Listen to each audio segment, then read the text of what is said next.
Et voilà, c'est parti. Bonjour tout le monde. J'espère que il fait très beau chez vous. Chez nous, ici, on a une journée d'automne magnifique. Euh, Ça va être bon pour toute la semaine, je crois que dans le sud de l'Ontario. Et on dirait même qu'on va réussir à avoir une récolte dans les semaines qui viennent. Alors ça réjouit beaucoup les agriculteurs dans mon coin.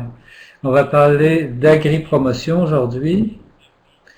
Et des fois, on se retrouve dans des situations, comme l'a dit Heather, où on a des idées magnifiques et trop tard. Des fois, c'est quand on voit des commentaires dans les médias sociaux, des fois, c'est quand on discute avec des gens. Quoi qu'il en soit, on va se demander comment on peut avoir un peu plus d'assurance quand on s'engage dans ces conversations et aussi comment on peut prendre l'initiative parce que l'agri-promotion, ben c'est ça, c'est une question d'initiative, c'est de faire de la prévention plutôt que de jouer aux pompiers quand on voit des vidéos négatives ou qu'on a des mauvais articles. On veut renforcer la confiance face au système alimentaire, face aux agriculteurs, face à l'industrie agroalimentaire pour que les consommateurs nous appuient. Alors, aujourd'hui, mon exposé va se diviser en plusieurs sections. Comme l'a dit Heather, si vous avez des questions, tapez-les dans la section questions et réponses. Moi, je vais faire tout mon possible pour suivre vos questions à mesure. De toute façon, Heather ou l'équipe de gestion agricole Canada va faire ce qu'il faut pour me signaler les questions importantes. Bon, voilà, c'est encore mieux, donc je vais pouvoir suivre vos commentaires à mesure. Donc, pour commencer, on va se demander ce que pensent les consommateurs, parce que une bonne partie de tout ça, ça se résume à donner aux consommateurs l'information dont ils ont besoin ou qu'ils veulent. L'une des choses qu'il faut absolument comprendre dans notre industrie, et ça fait longtemps qu'on se débat avec ça, c'est que aux yeux du consommateur, les faits n'ont pas d'importance. Il n'y a que les perceptions qui comptent. Et ces deux choses-là, les faits, les perceptions, c'est deux choses tout à fait différentes. Quand on y pense, il y a toutes sortes d'études, de recherches scientifiques qui appuient pratiquement toutes les pratiques agricoles qu'on utilise aujourd'hui. Le défi, évidemment, c'est que nous, on est tout le temps en train d'éteindre des feux parce que les gens se demandent si ces pratiques sont bonnes ou mauvaises. Et bon, c'est la perception du point de vue du consommateur qui compte. Je vais vous donner un exemple. Ça remonte à il y a quelques mois. C'était l'un des derniers vidéos qui a fait scandale. C'était publié par Mercy for Animals. C'est des vidéos tournées dans une exploitation à Abbotsford, en Colombie-Britannique. Ça a été diffusé au bulletin de nouvelles national. C'était des mauvais traitements qu'on infligeait à des vaches laitières. Bon, quand on arrive à ce genre d'image, les faits, c'est que la majorité des producteurs laitiers ne toléreraient jamais ce genre de gestes dans leur exploitation. Mais ça n'a aucune importance. Le fait que ça ait circulé dans les nouvelles, dans les médias sociaux, ça a changé les perceptions des consommateurs. Parce que les consommateurs voient un exemple et tout d'un coup, la perception change face à toute l'industrie et au bout de la ligne, face aux produits qu'ils achètent. Et ça, c'est une citation tirée du site des nouvelles de CTV. Cette dame fait partie du groupe Mercy for Animals. Elle fait partie de l'équipe qui fait la promotion de la vidéo. Elle nous dit il n'y a aucun moyen de savoir si ce genre de cruauté envers les animaux est généralisé dans toutes les exploitations agricoles industrielles. Alors, voilà, hein, ce genre d'image a un effet énorme sur ce que pensent les consommateurs. Et elle continue, les consommateurs n'ont aucun moyen de savoir s'il y a une certaine part de cruauté dans chaque verre de lait qu'ils boivent. Ben ça, là, c'est vraiment dur à combattre comme message quand on parle d'agri-promotion. Quand quelqu'un vient vous voir et vous dit, bon, dans ce cas-là, disons quelqu'un vient voir un producteur laitier et qu'on vous demande comment pouvez-vous me garantir qu'il n'y a pas de cruauté dans le lait que je bois, que ça ne s'est jamais produit chez vous, que ça ne se produit pratiquement jamais. C'est difficile parce qu'évidemment, moi, je n'ai pas rencontré personnellement les 12 000 producteurs laitiers du Canada. Je ne peux pas garantir que ça ne se passe nulle part. Je sais que la majorité d'entre eux ont des pratiques absolument exemplaires, mais le défi, c'est que si on voit une autre vidéo tout d'un coup plus tard, qu'est-ce qu'on peut faire après qu'on ait dit que non, ça ne se passe jamais? Et il faut se poser la question, hein. Il faut se demander comment les consommateurs perçoivent ce qu'ils mangent, perçoivent les pratiques agricoles et ce genre de message a énormément de conséquences. Alors je vais vous demander au fil de cette présentation, je vais vous dire plusieurs fois que dans notre industrie, on a des études qui confirment que la majorité des fermes ressemblent à ceci ou à cela, mais ce n'est pas nécessairement l'impression qui circule, parce que on peut parler beaucoup et savoir exactement que tout va bien chez nous, mais tout d'un coup, il suffit d'une vidéo, même d'une seule photo comme celle-ci, pour que ça change la perception des consommateurs. Alors, les consommateurs voient ce genre de photos, et qu'est-ce qui se passe dans son esprit, hein? Quelles questions il se pose? Même si, comme agriculteur, j'ai jamais vu quelque chose de semblable dans la vraie vie. Jamais. Mais ça n'a aucune importance, parce que ça s'est passé quelque part, et donc la perception change. Regardez ce genre de photos aussi quand on parle de culture, la biotechnologie, les pesticides. C'est des questions qui sont difficiles, on y reviendra plus tard. Mais il suffit d'une photo comme celle-ci pour changer la perception des gens. Il y a une équipe qui est équipée, qui arrive dans ramasser une récolte habillée comme s'il s'agissait de matières dangereuses. Je ne sais pas s'il s'agit de plantes génétiquement modifiées, aucun moyen de le savoir, mais c'est ça l'impression que ça donne. Et comme les gens ont ces tenues blanches avec des masques, des lunettes, ça donne l'impression que c'est très dangereux. Demandez-vous comment un consommateur percevrait ce genre de choses et quel effet concret ça pourrait avoir sur ses habitudes d'achat. L'une des choses, bon, évidemment, ce genre d'échange, bon, les gens, moi, c'est ceux que j'appelle les activistes et les groupes anti-tout, ils existent depuis beaucoup plus longtemps que les médias sociaux, mais les médias sociaux leur ont donné une tribune énorme pour faire circuler leurs idées. Voici un auteur, un écrivain qui, à la lumière d'un tweet qui a été envoyé, et alors on dit que c'est une citation de M. David Perlmutter. Bon, le tweet dit que le gluten, c'est le tabac de notre génération. Et bon, je vous le présente ici parce qu'ensuite, l'auteur de ces paroles l'a fait circuler dans Twitter pour confirmer que c'était bien lui.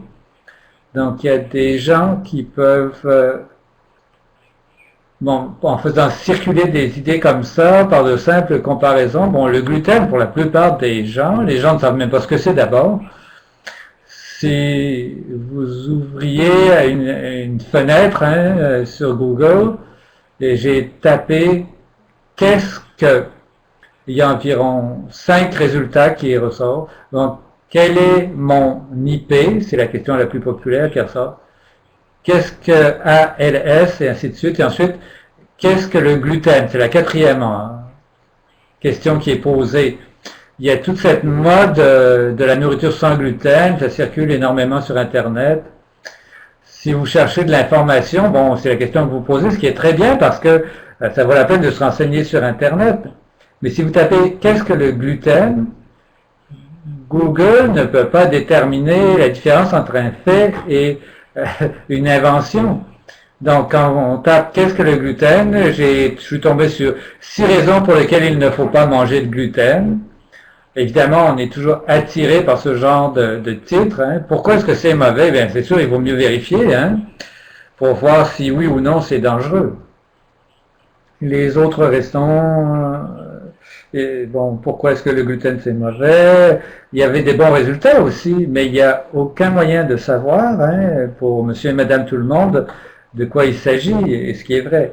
Donc il faut se demander comment les gens vont chercher leur information. Il y a des groupes qui leur fournissent de l'information. Rappelez-vous que ces gens-là essayent de faire ce que font tous les groupes qui sont contre les pratiques culturelles, contre certains aliments. Et eux, ce qu'ils essayent de faire, c'est de changer les perceptions des consommateurs afin de leur faire changer leurs habitudes d'achat. Alors, comment ça marche exactement? Je vais vous expliquer d'abord quelles sont les méthodes utilisées par les activistes et ensuite comment les groupes agricoles utilisent les médias sociaux. C'est par là qu'on va commencer. Et ensuite, on a d'autres points qu'on pourra aborder. On va se demander quelles sont les questions les plus délicates, comment répondre aux objections et de quoi il faut être au courant. Bon, ce que font les activistes. Alors, ce que les activistes font extrêmement bien, et bon, il faut le reconnaître, hein, ils sont tellement bons dans ce qu'ils font. Ils jouent avec les émotions d'abord. Ce qu'on voit, ce qu'on affiche, tout ça, le but, c'est de faire réagir les gens. Comment obliger les gens à réfléchir, comment toucher leurs émotions, comment aller toucher leurs tripes. Surtout ce qui touche les émotions ou ce qui tord les tripes, c'est ça qui marche le mieux. Donc ce que les activistes font quand on parle de culture, les gens qui sont contre les pratiques culturelles utilisent la peur, surtout la peur de l'inconnu. L'inconnu concernant les effets à long terme des OGM, même si ça fait déjà environ 30 ans qu'on les utilise, ou quels sont les effets à long terme sur l'humain ou sur l'environnement des produits chimiques. On essaie de créer, on utilise les mots donc qui suscitent cette peur, comme produits chimiques, synthétiques, tout ça. Quand on parle de l'élevage, c'est d'abord la culpabilité qu'on essaye d'éveiller. Donc, comment on peut amener les gens à se sentir coupables et à les amener à cesser de consommer un produit animal? On leur rappelle que, c'était un animal vivant avant d'être de la viande. On va dire que c'était des êtres vivants. On va essayer même de les humaniser. Et il y a pour les animaux qui ne sont pas transformés en viande, par exemple la production laitière, et ainsi de suite, quel est l'effet, les poules pondeuses, par exemple, quel est l'effet de ces pratiques d'élevage sur leur vie. Il y a tous ces vidéos sur la cruauté envers les animaux et comment est-ce qu'on va amener les consommateurs à cesser de consommer ces produits-là. C'est ça le but ultime. Parce que si on est capable de susciter une réaction émotionnelle, ça n'aura peut-être pas d'effet aujourd'hui. Donc, par exemple, si on regarde la vache de tout à l'heure, tout le monde va dire, c'est pas une bonne chose, mais ce n'est pas tous ces gens-là qui ont cessé de boire du lait ou des produits laitiers, mais si ça se répète systématiquement, c'est clair qu'on va perdre des clients lentement, mais sûrement, parce que les comportements alimentaires vont changer et leur argent va aller ailleurs. C'est comme ça que ça marche. La bonne nouvelle pour nous, agriculteurs, et ça c'est tiré d'une analyse qui s'est penchée sur la façon dont les médias sociaux, comment on échange l'information dans les médias sociaux. Et la bonne nouvelle, c'est que ces émotions négatives, qui sont liées souvent aux activités des militants, ne suscitent pas autant de partage qu'on pourrait le craindre.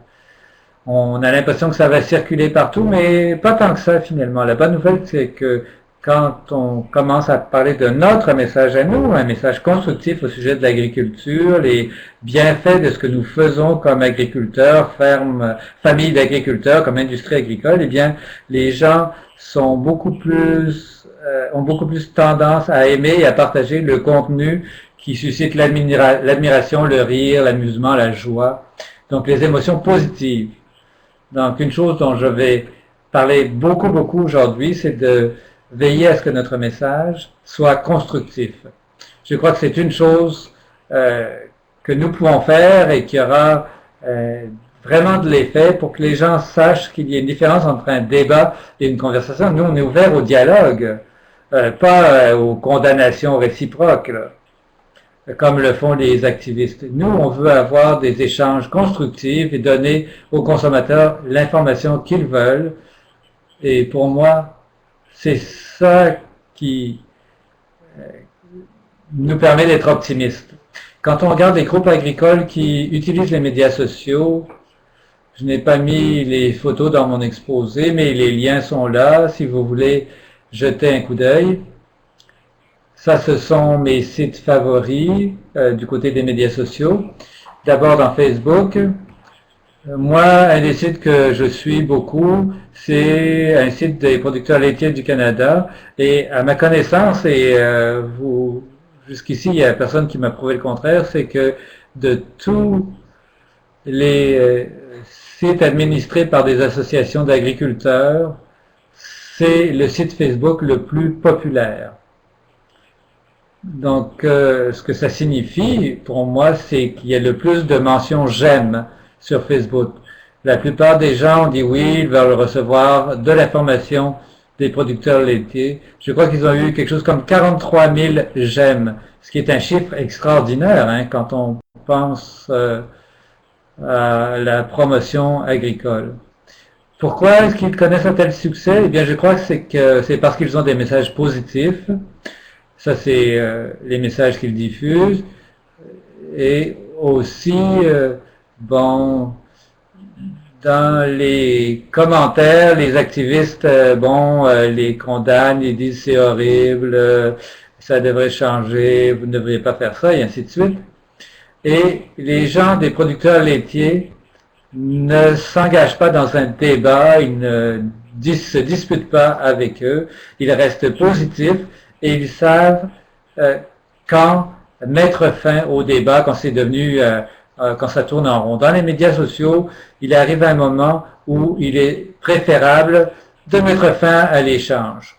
Des fois, ça peut être une conclusion pacifique en disant bon, il faut que je retourne à l'étable ou au champ, merci, à la prochaine. Et des fois, il suffit tout simplement de cesser d'en parler, de sortir de la conversation, parce qu'il y a des gens qui ne sont pas du tout intéressés au dialogue, leur idée est déjà faite, qu'ils aient tort ou qu'ils aient raison, et ils vont répéter la même chose, souvent de façon très agressive, quels que soient les arguments que nous disions. L'une des choses que les producteurs laitiers font très bien, c'est de leur fournir cette information.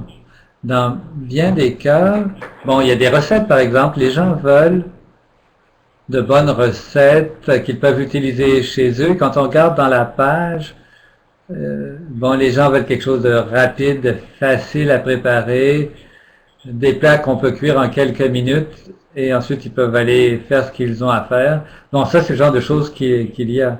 Plus près de la fin de semaine, le contenu change un peu et on parle plutôt des fêtes, des recettes un peu plus élaborées pour une partie de famille. Et on dit aux gens, ça vous prendra un peu plus de temps, mais c'est le genre de choses qu'on voudra cuisiner un samedi ou un dimanche par opposition à ce qu'on peut manger la semaine ou les casse-croûtes en été. Donc, il s'agit de donner aux gens l'information qui les intéresse. C'est pas ce que nous décidons qu'ils devraient savoir. Non, mais des choses qui sont reliées à leur champ d'intérêt. Et bon, en fait, ce site-là est très axé sur les besoins des consommateurs. Une autre difficulté qu'on a dans notre industrie, c'est qu'on a pratiquement deux langues. Hein? une langue qui est, bon, les échanges, jargon professionnel, des termes, des définitions que seuls les agriculteurs peuvent comprendre. Mais on utilise beaucoup ce vocabulaire-là, et ça décourage parfois les consommateurs quand on essaie de communiquer avec eux par rapport à ce qu'ils ont lu ou ce qu'ils voient. Donc, il s'agit de veiller à ce que les consommateurs comprennent bien ce que nous disons et sachent ce qui se passe.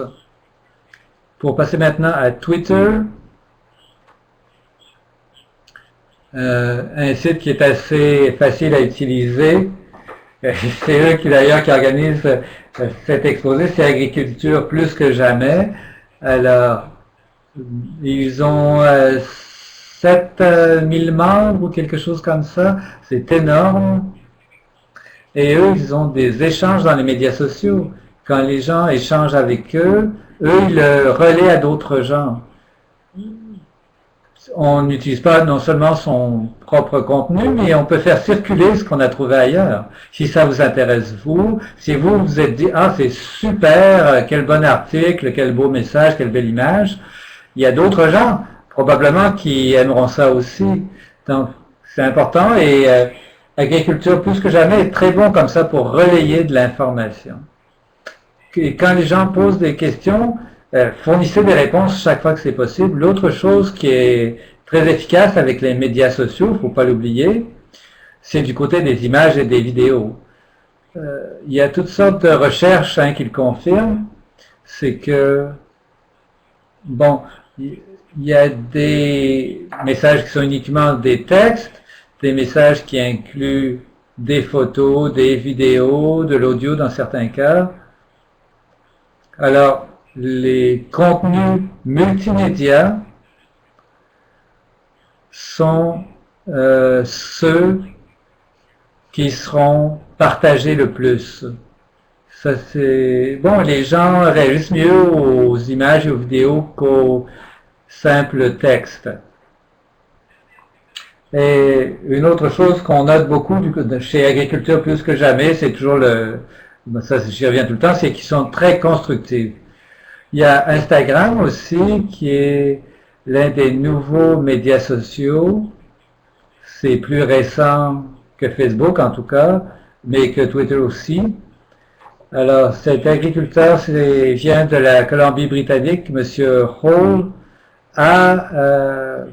est très très suivi sur Instagram.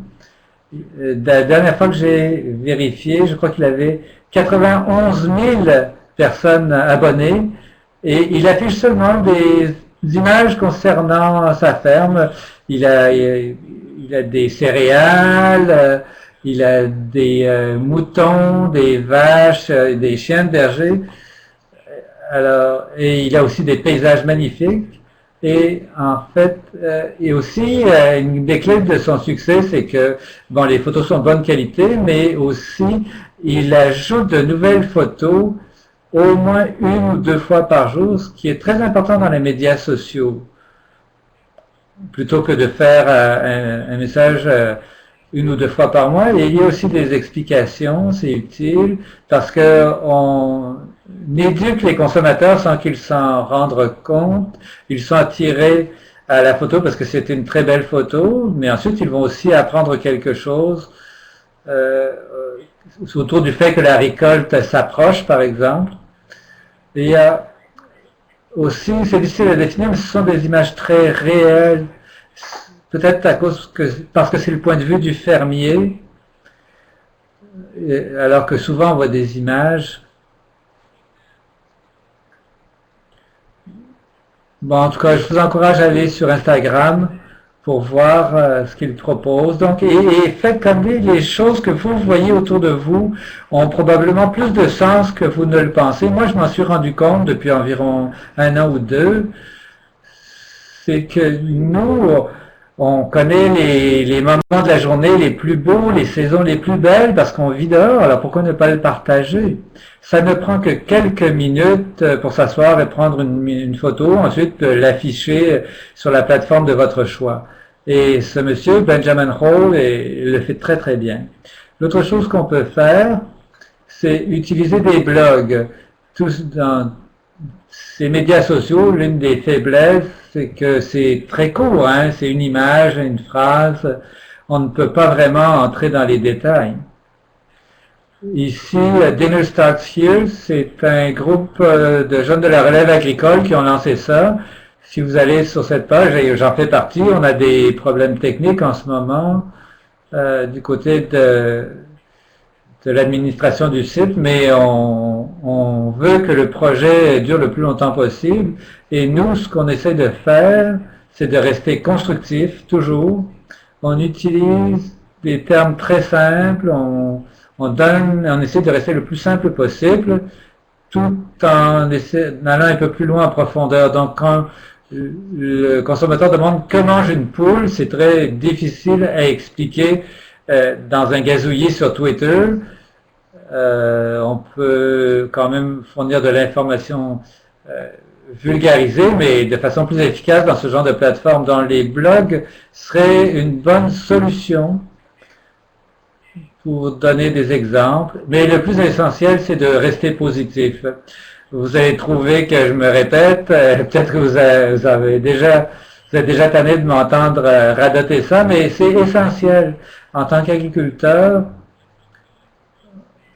on a des journées difficiles, il y a quelque chose qui marche pas, il y a trop d'eau, il y a des bêtes qui meurent, et c'est pas toujours facile, mais c'est pas du tout intéressant pour les consommateurs, nos problèmes, hein. Et nous, on peut être un élément constructif et les gens seront beaucoup plus intéressés à dialoguer avec nous si on reste constructif. En même temps, il faut rester ouvert et honnête hein, au sujet des difficultés que nous rencontrons, des choses des pratiques qu'ils n'aiment pas trop. Hein. Comment expliquer les pour et les contre d'une pratique de production donnée, par exemple l'épandage d'insecticides sur les récoltes, il y a des pour et des contre, mais il est important de se rendre compte que le consommateur connaisse les pour aussi, on ne fait pas ça pour s'amuser, pas pour nuire à l'environnement, pas pour les raisons que certaines personnes font circuler. Non, il faut leur dire exactement pourquoi on fait ça, et il faut être franc là-dessus. Il faut aussi être ouvert au dialogue. Moi, je suis toujours fasciné par les choses, par les questions que les gens me posent. On se demande des fois d'où ils sortent, mais la plupart des gens, en fait, sont intelligents. Ils sont curieux, ils veulent savoir. Des fois, bon, on est dans des situations où, bon, il y a de l'agressivité en groupe, en foule, c'est difficile parfois, mais les individus en général sont intéressés à vous entendre, ils veulent comprendre. Ça prend tout simplement un peu de temps pour les aider à entrer dans le dialogue. Et pour ça, il faut que vous soyez prêts à répondre aux questions. Et il ne faut pas les traiter comme des imbéciles. Personne n'aime ça, se faire traiter comme un imbécile, en tout cas pas moi. Et ça, il faut s'en rappeler. Et il faut essayer de leur parler clairement. Et il faut leur donner aussi l'information qu'ils recherchent. C'est pas toujours ce qu'on pense, hein. C'est vraiment ce qui les intéresse. Les réponses que nous avons ne correspondent pas toujours à leurs questions. Il faut réfléchir un peu à ce qu'on est en train de dire et utiliser des exemples. On s'est tous fait poser des questions parfois surprenantes. On se demande pourquoi les gens nous demandent ça. Mais si une personne se pose la question, il y en a probablement beaucoup d'autres qui se la posent aussi. Et ça vaut la peine de vous demander comment vous allez y répondre. Alors, utilisez, bon, il y a plein d'outils dans les médias sociaux maintenant qui peuvent nous aider à le faire. Bon, pour justement en venir au contenu, pour se mettre à la place des consommateurs, pour savoir comment leur répondre, parce que les conversations sont parfois difficiles. Moi, une des choses que je crois, c'est qu'il faut être sur la même longueur d'onde que les consommateurs quand on dialogue avec eux. Alors, on va se demander, par exemple, du côté de l'élevage, bon, cette idée que, moi, j'ai vu ça pour la première fois à une conférence il y a des années, la conférencière a demandé lors d'un de ses exposés, combien d'argent êtes-vous prêt à dépenser pour sauver un animal domestique, un chien par exemple. C'était une salle pleine d'agriculture, évidemment. Cette somme est plus basse probablement que ce qu'on trouverait à Toronto ou dans une autre grande ville, où les animaux domestiques, bon, on parle beaucoup plus de leurs droits, et quand je parle de droits des animaux, c'est-à-dire que les animaux ne peuvent pas être utilisés à des fins humaines du tout. Ils devraient avoir les mêmes droits que les humains et donc sont sur le même pied que les êtres humains. Ensuite, on va du côté du bien-être des animaux et c'est en fait la position de la plupart des agriculteurs, c'est-à-dire que les animaux peuvent être utilisés pour satisfaire les besoins des humains, pour fournir de la fibre, de la viande, mais il faut quand même bien les traiter avec respect. Ces animaux ont des besoins auxquels il faut répondre, il faut leur apporter les soins voulus. C'est une très grande différence en fait comme position dans notre esprit en tout cas, et il faut voir un peu où se situent les consommateurs. Si on va un peu plus loin, à gauche, on trouve des gens qui trouvent que les animaux ne méritent aucune considération, aucun bon traitement, qu'ils sont uniquement un outil pour les humains. Mais ça, c'est impensable aujourd'hui dans la société où nous vivons et dans les fermes où nous travaillons. Ensuite, quand on regarde différents animaux, on peut se poser la question, un chien, bon, on va peut-être dépenser 500 $, peut-être 1000 $ pour le garder en bonne santé s'il tombe malade. Est-ce que quelqu'un dépenserait le même montant pour sauver un thon? Probablement pas. Mais c'est pourtant le genre de choses auxquelles ne réfléchissent pas les consommateurs. Mais nous, il faut en être conscient parce que les militants des droits des animaux, eux, essayent de placer tous les animaux sur le même pied que le chien.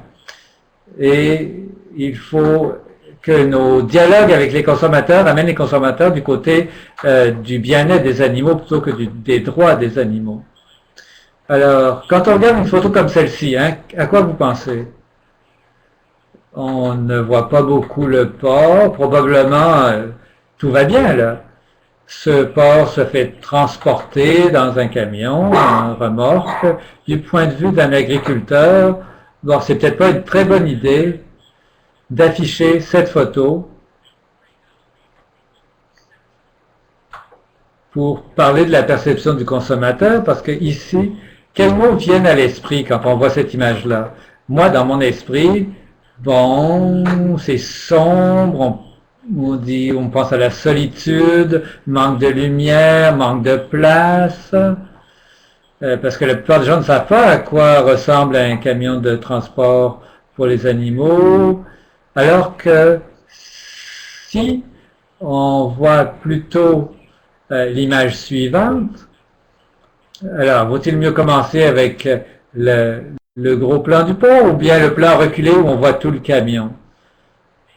Pensez à l'impression que vous allez faire au consommateur selon qu'on regarde une image ou l'autre. Et c'est très important d'y réfléchir. Regardez maintenant cette image-ci. Pensez au genre de dialogue que ça pourrait susciter. Qu'est-ce qu'il y a de mal avec cette photo? Je crois que c'est quelque part dans le Midwest américain. Bon, selon toute probabilité, il n'y a aucun problème ici. Bon, qu'est-ce qu'on a? Une très grande exploitation. Il y a des gens qui vont classer ça comme une ferme industrielle. Ils vont parler de dégradation de l'environnement, de cruauté envers les animaux. Il y a toutes sortes de choses que ça peut susciter comme argument, alors qu'en réalité, on ne peut pas exploiter ce genre de ferme sans se soucier de l'environnement, sinon on ne pourra pas durer. Et la plupart des agriculteurs en sont très conscients. Si on ne protège pas la terre où on travaille, eh bien la terre ne nous apportera plus de revenus. L'avantage, c'est que si ce genre d'argument surgit, ben on peut soulever la question du prix de la viande. Hein. Il y a beaucoup de gens, quand on a ce genre d'échange, des gens qui ont l'impression que on peut imposer tous les règlements pour être sûr que les animaux soient traités comme un chien ou comme un chaton, alors que ça coûterait beaucoup trop cher et que le prix de la viande empêcherait les pauvres de se procurer des produits nutritifs. Et ça, il faut être prêt à en discuter. Hein. Quels sont les avantages de ce genre de pratique d'élevage?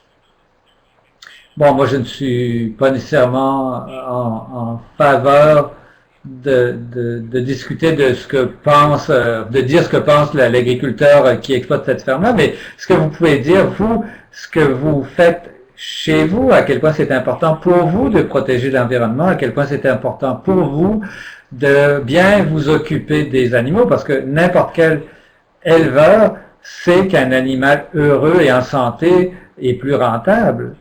Il faut être prêt à ce genre de dialogue.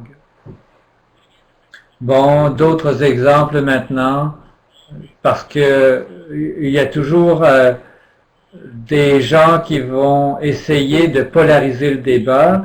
Il y a des gens qui vont regarder la photo de la grande ferme et juste à côté va mettre cette photo d'un enfant, on dirait qu'il meurt de faim, qui tient ce genre de pancarte. J'imagine que c'est pas vrai, que quelqu'un qu'un enfant en train de mourir de faim fait une manif contre les grandes fermes. Hein.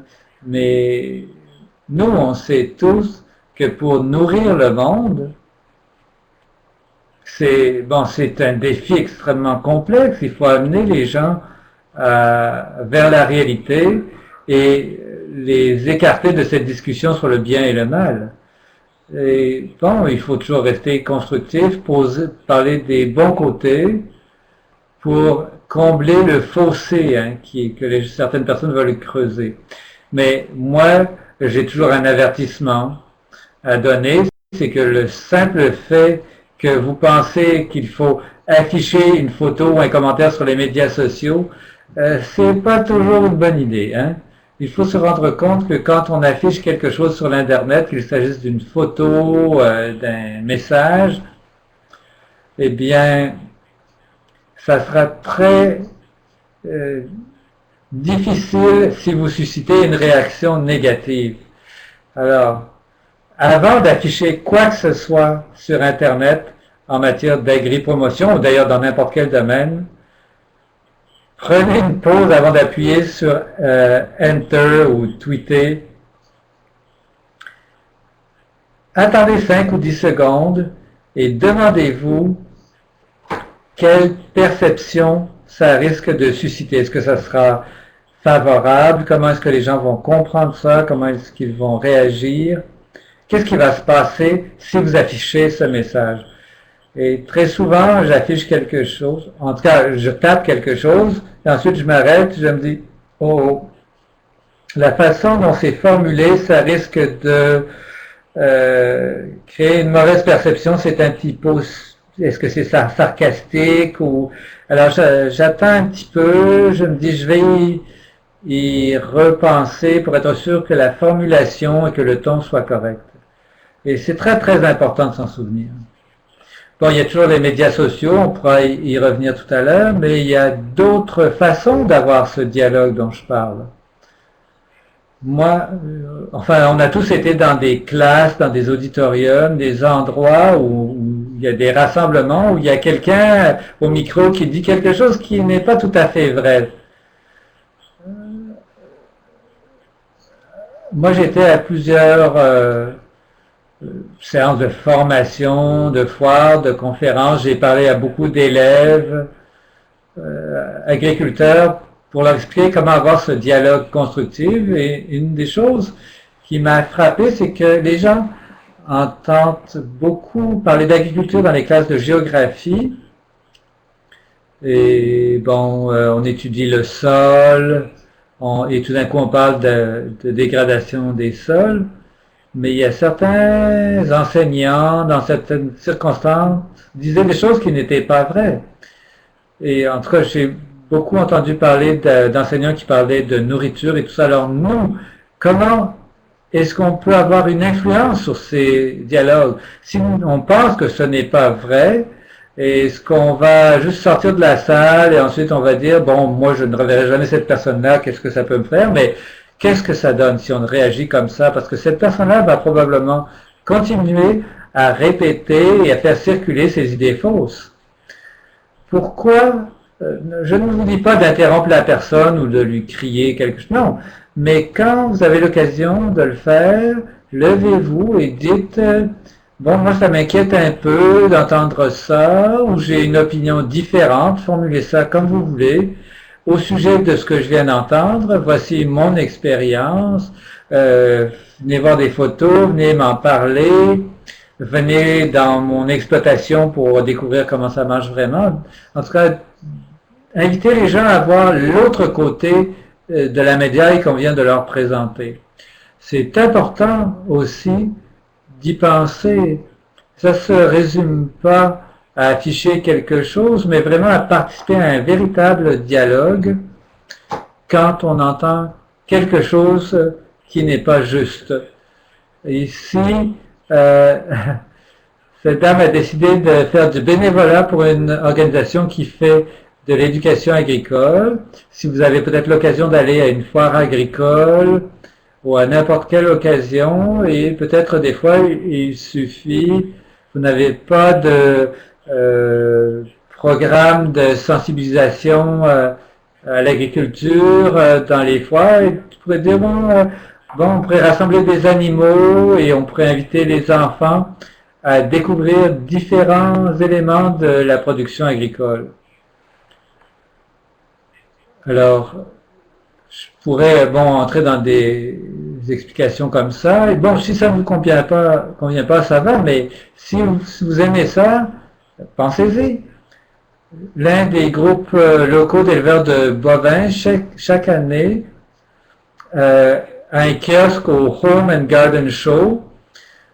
Et eux ont demandé à s'installer dans la section réservée au barbecue. Alors, si les gens veulent faire une rénovation, faire une terrasse et tout ça, tout d'un coup, voilà, ils ont le kiosque des éleveurs de bovins qui parlent de la viande qu'ils peuvent consommer. Et ça, c'est de l'agri-promotion exemplaire, parce que on va rejoindre les consommateurs là où ils sont, et évidemment, ils se demandent ce qu'ils vont faire cuire dans leur barbecue. Donc, c'est une occasion en or d'exercer une influence constructive. Ça vient de la foire royale, ça parle des jeunes dans l'industrie, de la relève, des voisins, tout ça. Et moi, je crois qu'il faut absolument veiller à ce que les jeunes reçoivent toute l'information voulue. Il faut s'asseoir avec nos enfants et parler de ces questions difficiles. D'abord, j'imagine que vous allez apprendre les uns des autres, ce qui a été important dans une génération, dans une autre génération, ce que vous entendez, ce qu'ils entendent, et ça vous entraîne en fait à avoir ce dialogue. C'est un exercice que vous pouvez faire. Bon, on pourrait peut-être plutôt parler d'une discussion amusante à la table familiale avec vos parents, votre parenté, au sujet de ces questions difficiles. Et même si tout le monde autour de la table partage le même point de vue, vous pouvez améliorer peut-être vos réponses ou découvrir comment les gens ont réagi à certains arguments. Alors, de quoi peut-on parler? Voici les questions dont j'entends parler le plus. Et ce que je fais, moi, c'est que, en fait, j'ai une liste des questions qui reviennent le plus souvent. Et donc, quand j'ai un peu de temps libre, j'essaie de réfléchir aux réponses que je peux donner.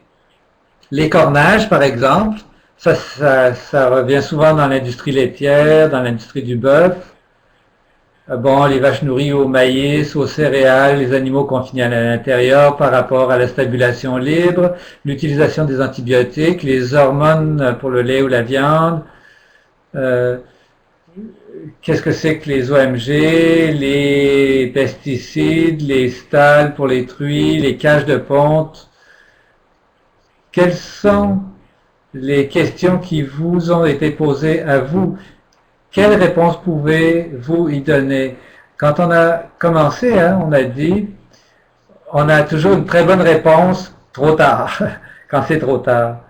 Et il faut maintenant se préparer à répondre aux questions à l'avance, avant qu'elles soient posées, ou bien euh, en tirer les leçons. Si vous faites poser la question une fois, c'est clair que vous allez en recevoir au moins une version assez proche dans l'avenir. Alors, comment pouvez-vous rassembler l'information voulue pour bien y répondre?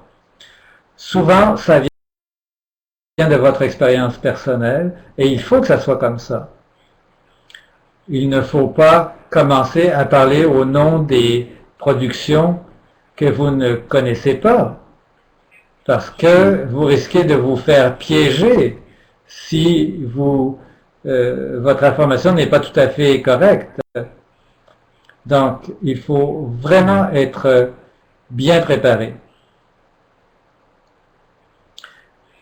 Ensuite, quand on y réfléchit, il faut se demander, bon, les échanges que vous avez eus avec vos parents, vos amis, parlez des questions qu'on vous a posées, préparez-vous.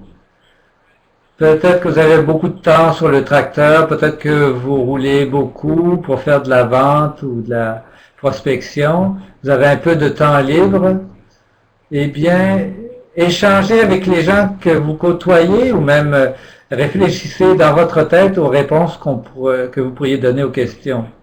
C'est un drôle d'entraînement. Moi, je fais ça souvent, surtout à l'étable et dans les champs, et c'est incroyable.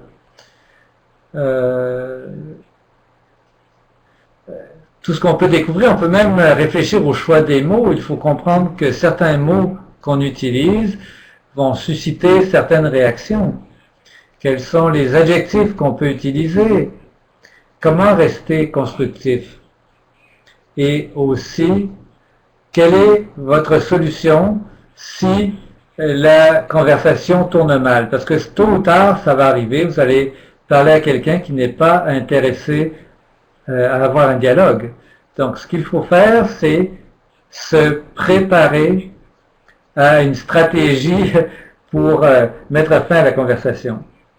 L'autre chose qu'il faut envisager, c'est bon, les débats hein, qui ont lieu et qui sont de plus en plus courants. Qu'est-ce qui vaut mieux que? Et votre réponse, parce que vous, quand vous regardez ça, vous pouvez savoir où est-ce que vous vous situez. Votre réponse ne peut pas être que vous êtes meilleur que votre voisin parce que non. Il faut absolument respecter le fait que les consommateurs ont des choix différents du côté de l'alimentation. Il faut les sensibiliser, les renseigner. Quand ils vous demandent qu'est-ce qui est mieux, en fait, ce qu'ils vous demandent en réalité, c'est quelle est la différence. Et vous pouvez expliquer la différence entre la culture biologique et la culture conventionnelle. Moi, je ne parle pas de ce que des pratiques bio parce que je ne les connais pas, mais je parle de ce que nous faisons et pourquoi nous faisons ce que nous faisons. Pas parce que c'est mieux que le voisin, mais c'est différent et ensuite le consommateur prendra ses propres décisions. Ce sera à lui de décider ce qui est mieux. Et ça vaut la même chose pour même pour le local par rapport à l'importé. C'est très difficile hein, de prétendre. Bon, c'est bien beau de faire la promotion des produits canadiens et c'est important.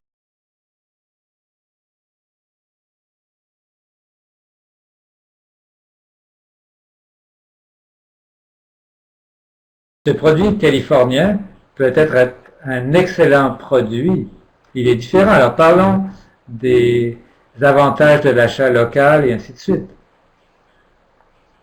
Alors voilà certains des défis auxquels nous faisons face dans ce genre de dialogue. Il faut s'éloigner de cette idée du meilleur et du pire, de la polarisation où tout doit être noir ou blanc comme le font les activistes. Je crois qu'il faut parler de ce qui nous convient et des raisons pour lesquelles nous faisons ce que nous faisons. Et c'est un très bon exercice d'ailleurs. Si vous êtes sur votre tracteur en train justement d'appliquer une certaine méthode, demandez-vous pourquoi je fais ça depuis 5, 10, 15 ans. Êtes-vous capable de répondre franchement à cette question-là? Ça, c'est le genre d'exercice qu'il faut faire pour être vraiment prêt aux conversations difficiles. Bon, j'ai parlé tout le temps du vocabulaire, j'ai parlé tout à l'heure du vocabulaire, de cette idée de réfléchir, de penser aux mots, au choix des mots. Ça vient de Pitta. Et j'utilise ce texte-là pour expliquer justement ce point-là du vocabulaire. Alors regardez bien. Les porcelets sont arrachés à leur mère désemparée après seulement quelques semaines. Seulement quelques semaines. Leurs queues sont coupées, les extrémités de leurs dents sont ciselées avec des pinces. Hein, et les gens commencent à visualiser. Hein, ils ne connaissent pas les outils qu'on utilise pour couper les queues, mais on pense à quelque chose qui n'est pas agréable. Et les mâles sont castrés. Bon, il n'y a pas d'adjectif, les gens n'ont aucune idée de comment ça marche. Aucun analgésique n'est administré pour apaiser leur souffrance. Les porcs passent alors toute leur vie, dans des enclos extrêmement encombrés sur de minuscules dalles de béton encrassées. Quel mot est-ce que vous utilisez pour décrire votre production? Pensez aux mots que nous utilisons dans l'industrie agricole, des mots très courants et parfaitement corrects, mais qui ne sont pas corrects pour certaines personnes. Récemment, j'ai lu un article où on parlait de sous-produits animaux. Bon, il n'y a rien de mal à en parler, à utiliser ce mot-là, mais aux yeux des consommateurs, c'est un peu bizarre. Hein?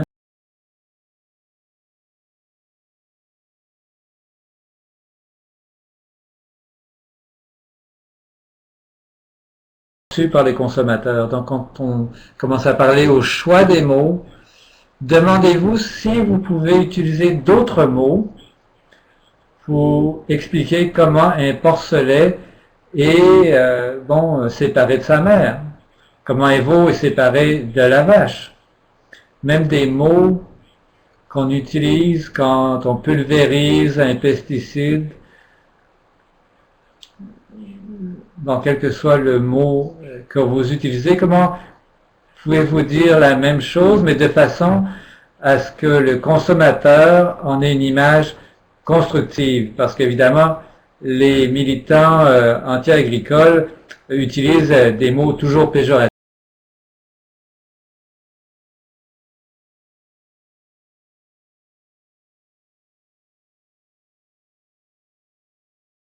Mais il faut l'accepter, on ne pourra pas convertir tout le monde, même les gens qui sont en désaccord, qui nous crient après. Il ne faut pas se mettre en colère, il ne faut pas les imiter.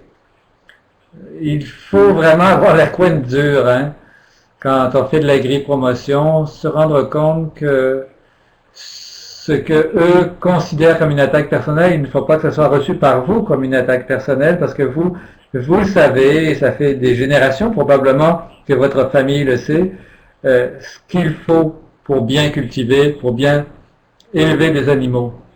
Restez positif et dans la mesure du possible, faites des liens que les non-agriculteurs puissent comprendre. Comment peuvent-ils comprendre que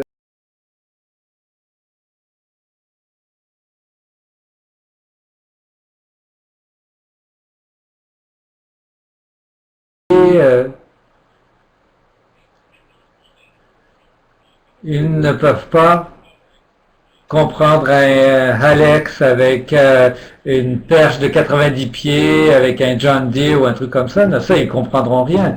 C'est à vous de les aider à faire le lien. Et évidemment, si la conversation tourne mal, il faut savoir comment vous en sortir. Une partie de tout ce travail, c'est de prendre l'initiative. N'attendez pas qu'on vous pose des questions. Prenez l'initiative et prenez le temps quand vous avez une minute, ou arrangez-vous pour avoir une minute pour faire ce qu'il faut. Ici, voici quelques photos de mon exploitation. D'un côté, bon, ça me prend, c'est quoi, une minute pour prendre une photo de votre machinerie. Vous pouvez expliquer. Ensuite, c'est avec ça qu'on plante le soya. C'est très simple. Vous pourrez développer ça dans votre blog pour expliquer l'importance de cet appareil. Et donc, allez de l'avant pour que les gens pensent à vous quand ils commencent à entendre le discours des militants. Nous aussi, ce qu'on fait, c'est qu'on envoie de la paille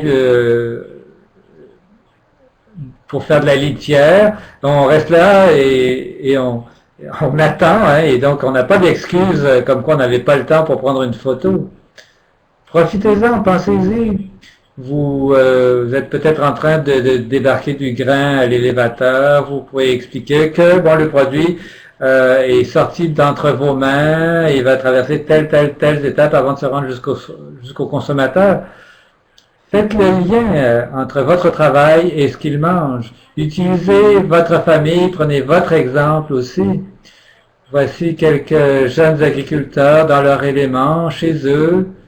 Si vous avez des enfants, les gens adorent et les gens réagissent vraiment à cette idée d'une ferme familiale, et même si on leur parle souvent que les grandes entreprises prennent le contrôle, qu'il y a de moins en moins d'exploitation et ainsi de suite, en réalité, on le sait très bien, ces entreprises, entre guillemets, appartiennent en fait à une famille d'agriculteurs c'est une entreprise. Ramenez l'élément familial. Pourquoi est-il important de travailler avec votre famille? Pourquoi vous voulez être un agriculteur? Pour que les gens comprennent. Parce que, évidemment, ils comprennent que quelqu'un travaille dur pour soutenir sa famille et ils se disent, bon, peut-être que je vais participer à un dialogue avec eux. Et surtout quand ils voient votre visage, quand ils voient ce que vous faites au jour le jour, eh bien, ce qu'on espère, c'est qu'à long terme, on établit une relation de confiance de telle sorte que quand il y a des critiques dans les médias ou des mauvais messages dans les écoles, eh bien, qu'ils vont se dire, bon, oui, c'est vrai, mais je connais un fermier, justement, je vais lui poser la question parce que je lui fais confiance, même si ma relation se limite à les suivre dans les médias sociaux. Je vais vérifier, on dirait qu'il y a une question maintenant. Bon. Alors Heather me l'envoie. Comment changer l'attitude des agriculteurs qui réagissent agressivement à toutes les attaques? Bien, en agri-promotion, c'est comme la croyance, n'importe quelle croyance en fait. Nous, on connaît des agriculteurs qui ne veulent pas avoir ce genre de dialogue sur Internet. Mais ce qu'il faut faire, c'est se demander comment amener les agriculteurs à s'engager dans les choses qu'ils aiment faire. Alors, mais j'y reviendrai peut-être tout à l'heure. Alors voilà d'autres photos de notre exploitation chez nous. Moi, j'en suis très fier. Et les gens, enfin, ils aiment ça, là, voir une famille où tout le monde s'entraîne, des enfants qui sont au plein air. Alors prenez une minute quand vous êtes en train de vous occuper de vos vaches, prenez une pause et posez-vous la question. Est-ce que le consommateur serait intéressé? Oui? Bon, ben alors, allez-y. Une des choses qui m'a amené à agir beaucoup plus, là, c'est de... Enfin, ça m'a fait me rendre compte de tout ce que nous tenons pour acquis comme agriculteurs. Et en fait, c'est très encourageant. Hein. Quand on parle de ce qu'on fait de bien, ça nous encourage nous-mêmes. Et rappelez-vous, encore une fois, j'insiste là-dessus, les faits, évidemment, les faits sont importants, c'est bien, il faut en discuter, mais les faits, ce n'est pas ce qui va permettre de gagner la confiance du consommateur. Les consommateurs sont intéressés à des choses particulières en fonction de leur perception. Et si leur perception, c'est que les études sur les OGM sont faussées, que les grandes entreprises veulent juste faire de l'argent sur le dos de tout le monde, eh bien, ils ne vont pas vous croire quand vous allez leur citer des faits. Alors, quelle influence pouvez-vous exercer là-dessus? Donc, j'ai un devoir à vous donner. Vous avez tous des devoirs à faire. C'est très simple. Et ça revient un peu à la question qu'on a posée tout à l'heure. C'est que du côté de l'agri-promotion, il faut faire une chose une fois par semaine. Ce n'est pas difficile. Pouvez-vous prendre une petite pause et envoyer une image sur Twitter, une image de ce que vous êtes en train de faire chez vous, dans l'agriculture, dans votre entreprise, en vous disant qu'un consommateur sera peut-être intéressé et en vous demandant ce qui les intéresserait. Faites votre vidéo YouTube, allez-y, peu d'agriculteurs le font et c'est leur droit, mais si vous aimez une vidéo sur YouTube, est-ce que vous pouvez changer de position, cesser d'être passif en devenant plus actif, en demandant à l'agriculteur d'envoyer cette vidéo à des gens que vous connaissez. Partagez une mise à jour sur Facebook. C'est pas dur à faire du tout. Hein? Si vous êtes déjà sur Facebook, si vous aimez un message, une photo, une vidéo, cliquez sur le bouton partager pour que vos amis la voient. On a tous des amis Facebook qui connaissent très peu de choses à notre vie d'agriculteur ou qui ne connaissent pas grand-chose à notre production. Est-ce que...